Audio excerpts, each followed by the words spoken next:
Russie, des élections régionales téléguidées par le Kremlin dans les 83 régions appelées à voter. Le parti de Vladimir Poutine revendique une victoire écrasante. Depuis le début de la guerre en Ukraine, le Kremlin a fait taire les dernières voix dissidentes dans le pays. Les précisions de Marie Poupinel.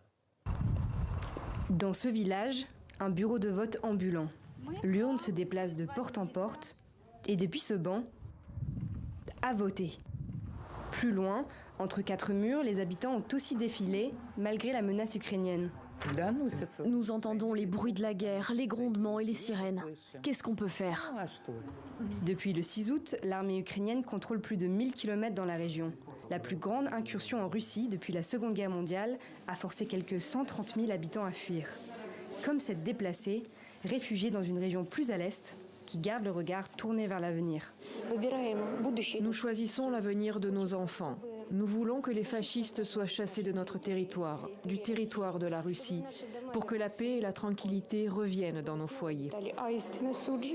Pendant ces élections, réparties sur 2 jours, 25 régions ont opté pour le vote en ligne. Téléphone en main, ces étudiants ont enregistré leur choix sur un site gouvernemental déployé depuis 2020.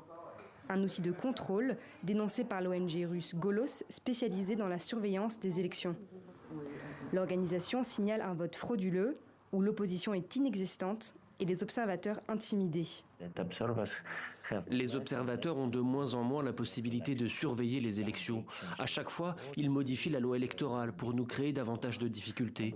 Nous avons beaucoup de cas dans différentes régions où les observateurs n'ont pas été autorisés à entrer dans les bureaux de vote. Ils n'enregistrent pas les observateurs et même si quelqu'un observe les élections, les membres des bureaux de vote créent beaucoup de problèmes et utilisent même la violence contre les observateurs indépendants.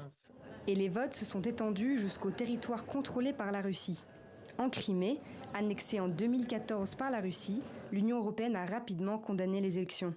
Elles sont nulles et illégales et n'ont aucun poids juridique. Les dirigeants russes et les personnes responsables de l'organisation de ces actions illégales devront répondre de leurs actes et en assumer les conséquences.